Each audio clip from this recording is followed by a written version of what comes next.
नमस्कार दोस्तों, आप सभी का मेरे YouTube चैनल गुरुवाणी अमृतवाणी में स्वागत है। आज हम सुनेंगे माँ की ममता पर एक भावुक कहानी।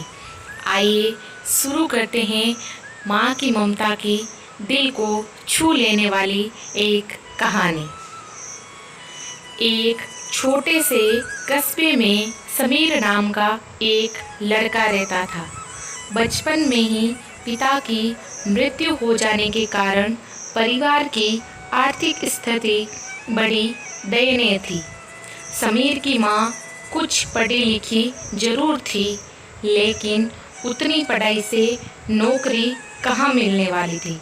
सो घर घर बर्तन मांजकर और सिलाई बुनाई का काम करके किसी तरह अपने बच्चे को पढ़ा लिखा रही थी। समीर स्वभाव से थोड़ा शर्मीला था और अक्सर चुपचाप बैठा रहता था। एक दिन जब वो स्कूल से लौटा तो उसके हाथ में एक लिफाफा था।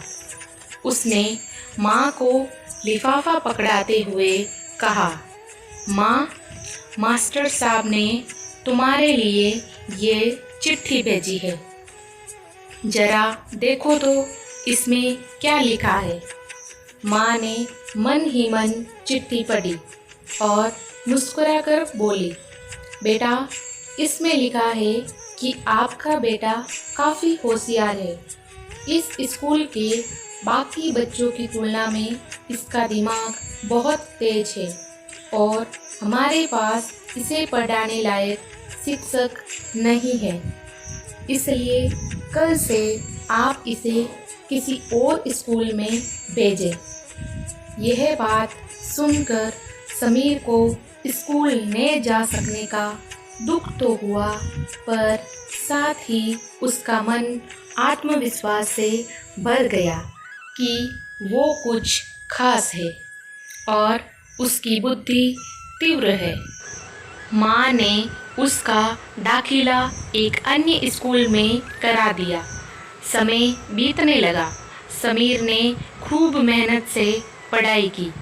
आगे चलकर उसने सिविल सर्विसेज परीक्षा भी पास की और IAS ऑफिसर बन गया।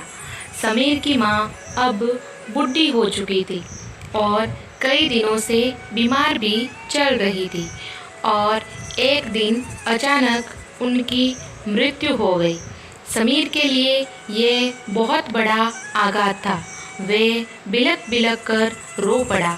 उसे समझ नहीं आ रहा था कि अब अपनी माँ के बिना वो कैसे जिएगा। रोते रोते ही उसने माँ की पुरानी अलमारी खोली और हाथ में उनकी माला, चश्मा और अन्य वस्तुएं लेकर चूमने लगा। उस अलमारी में समीर के पुराने खिलौने और बचपन के कपड़े तक संभाल कर रखे हुए थे। समीर एक एक कर सारी चीज़ें निकालने लगा और तभी उसकी नज़र एक पुरानी चिट्ठी पर पड़ी। दरअसल ये वही चिट्ठी थी जो मास्टर साहब ने उसे 18 साल पहले दी थी। नम आंखों से समीर उसे पढ़ने लगा। आदरणीय अभिभावक, आपको बताते हुए हमें अफसोस हो रहा है कि आपका बेटा समीर पढ़ाई में बेहद कमज़ोर है और खेलकूद में भी भाग नहीं लेता है। जान पड़ता है कि उम्र के हिसाब से समीर की बुद्धि विकसित नहीं हो पाई है, अतः हम इसे अपने विद्यालय में पढ़ाने में असमर्थ हैं। आपसे निवेदन है कि समीर का दाखिला किसी मंद बुद्धि विद्यालय में कराएं अथवा खुद घर पर रखकर इसे पढ़ाएं। समीर जानता था कि भले ही अब उसकी माँ इस दुनिया में नहीं रही, पर वो जहाँ भी रहे उनकी ममता, उनका आशीर्वाद सदा उस पर बना रहेगा। रुडयार्ड किपलिंग ने कहा है, भगवान सभी जगह नहीं हो सकते, इसलिए उसने माएँ बनाई। माँ से बढ़कर त्याग और तपस्या की मूर्त भला और कौन हो सकता है। हम पढ़ लिख लें, बड़े होकर कुछ बन जाएं, इसके लिए वो चुपचाप ना जाने कितनी कुर्बानियाँ देती है।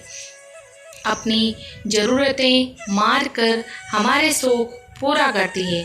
यहाँ तक कि संतान बुरा व्यवहार करे तो भी माँ उसका भला ही सोचती है। सचमुच माँ जैसा कोई नहीं हो सकता।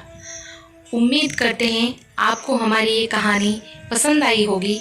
अगर पसंद आई है तो इसे लाइक करें, अपने दोस्तों के साथ शेयर करें और हमारे चैनल पर नए हैं तो इसे सब्सक्राइब ज़रूर करें। धन्यवाद।